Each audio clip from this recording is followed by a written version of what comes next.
Hello people and welcome to follow yet another Carcassonne Champions League league stage match. This is the week 4 and it's gonna be the final match of the evening. It's gonna be between Audrius Paulauskas of Lithuania facing Texenén Déniz of Spain with aliases kreukle and texe1 respectively. Kreukle, I would say undeniably one of the lower rated players in this league this year. Currently rated below 500 with a peak of somewhere like 600 something, slightly over. Still with the 7.8 thousand games of experience, so that certainly puts a shadow to many others. Whereas Texi with a peak of 700 if his profile is to be believed, and why should it not be, with over 15,000 games and his entire BGA career has been entirely off Carcassonne, which I can certainly put my high respect to. Now, for the players, the tournament situation is looking, I believe, not as shiny, but there are certainly good aspects for both of these players. Well, looking a bit more shiny for Texi than it is for kreukle. So Texi at the moment at 2 wins, 1 loss with plus-minus 0 tiebreaker. And well, he would certainly be looking at getting eliminated if he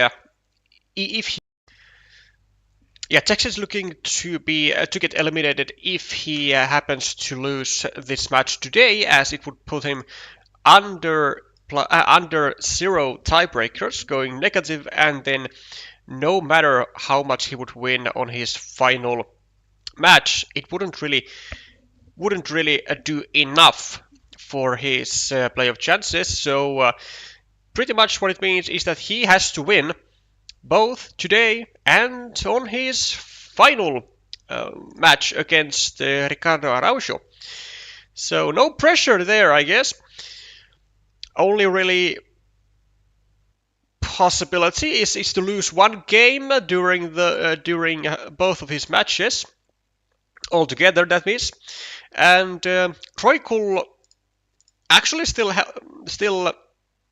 perhaps holds, and not just perhaps, but certainly holds chances to qualify to the playoffs, but he has to win 2-0 with both of his matches, putting him at +3 tiebreaker, and I believe +3 would be that magical tiebreaker number assisted with 3 match wins that would allow the playoff spot in the round of 24. No less and no more, says my brain. This is not, of course, this is not guaranteed information. The specs can be then further, I guess, evaluated on the final week when some additional results can be I guess I don't know, mirrored, whatever the word is. But yeah, point being, basically 2 wins for both players is what is needed.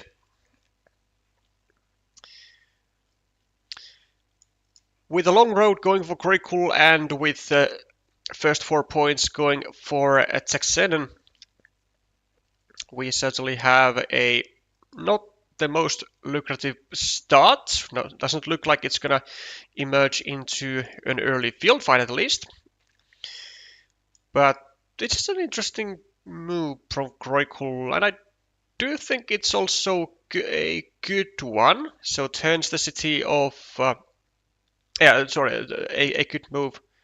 Yeah, by kreukle. So it turns the city of Texenén to going downwards and trying to not get himself stuck into a dagger.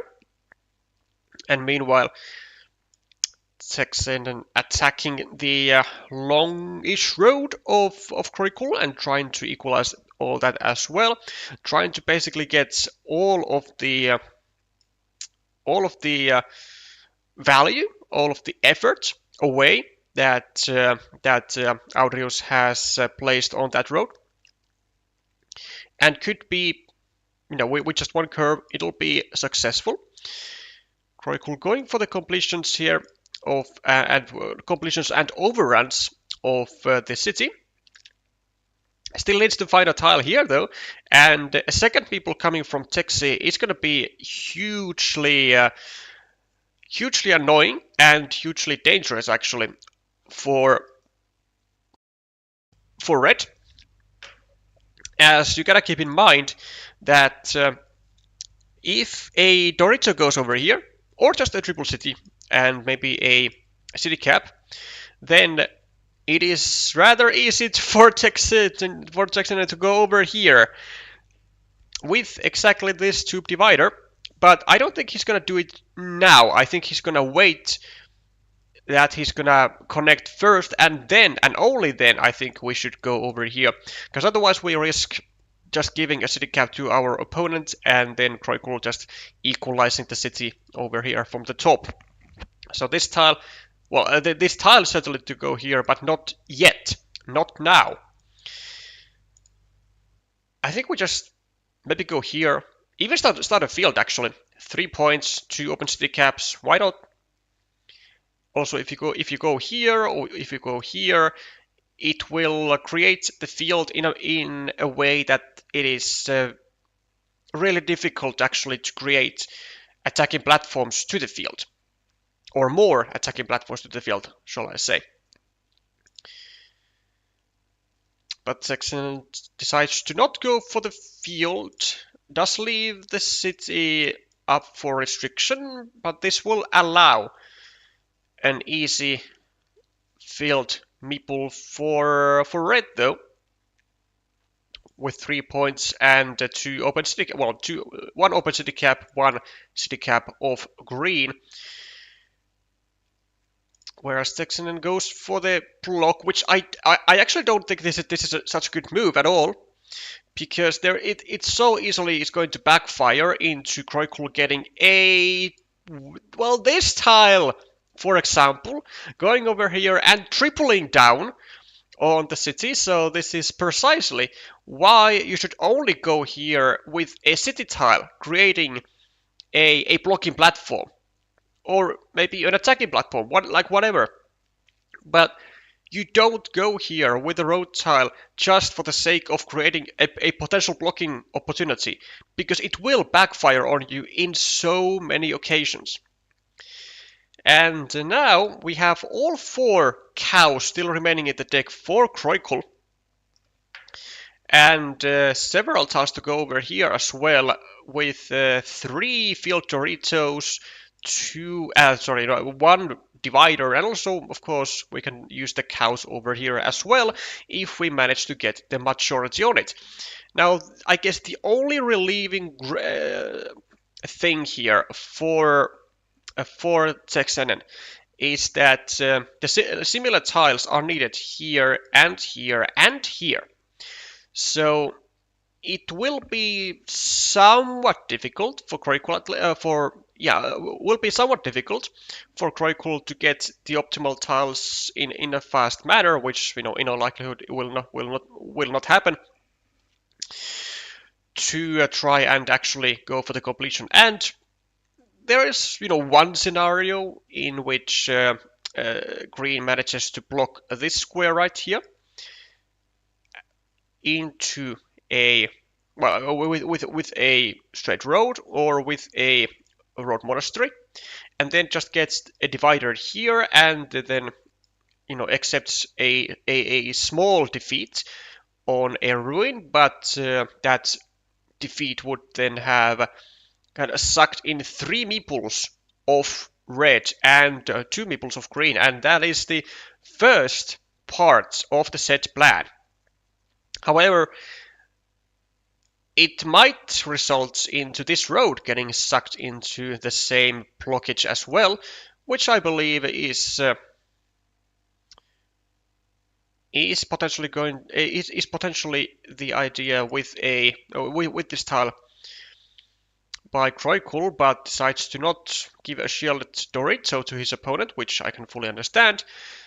So maybe just waiting for waiting for regular curvy tiles.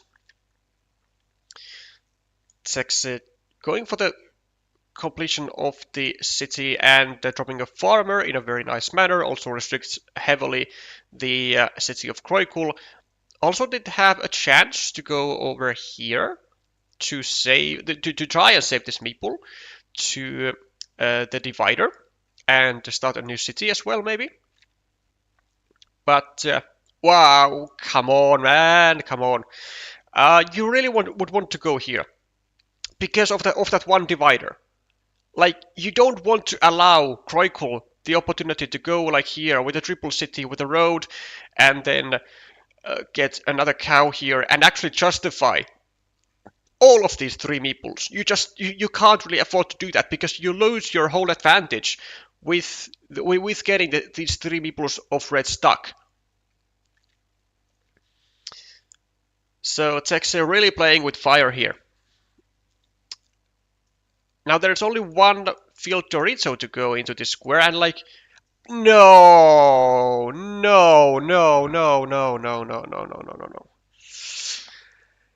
Okay, well, I mean, I guess this explains why green didn't want to go with any of these tiles over here. Like, I get that it's like, what, 11 points? But you are fighting for a field which is worth 12, and your opponent also has an extra meeple stuck here. Like, it's just so great for Texe to have a 50-50 shot and just leave everything here as it is.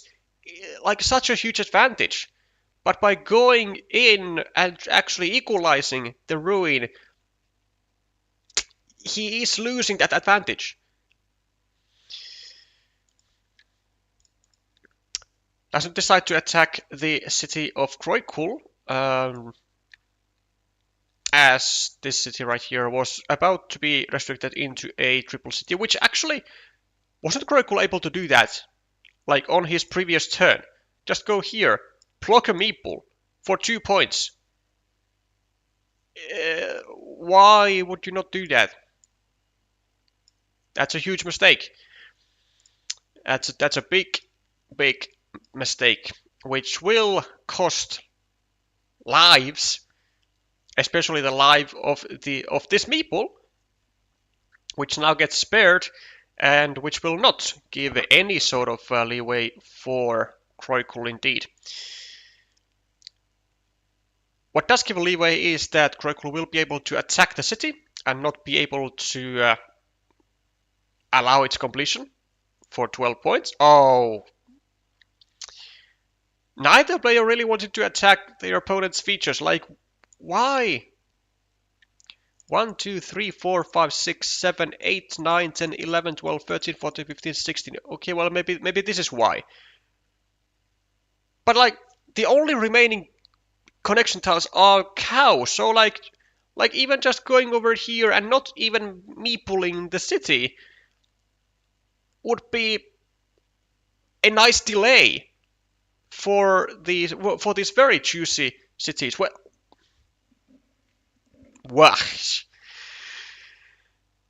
woo-wee. Okay.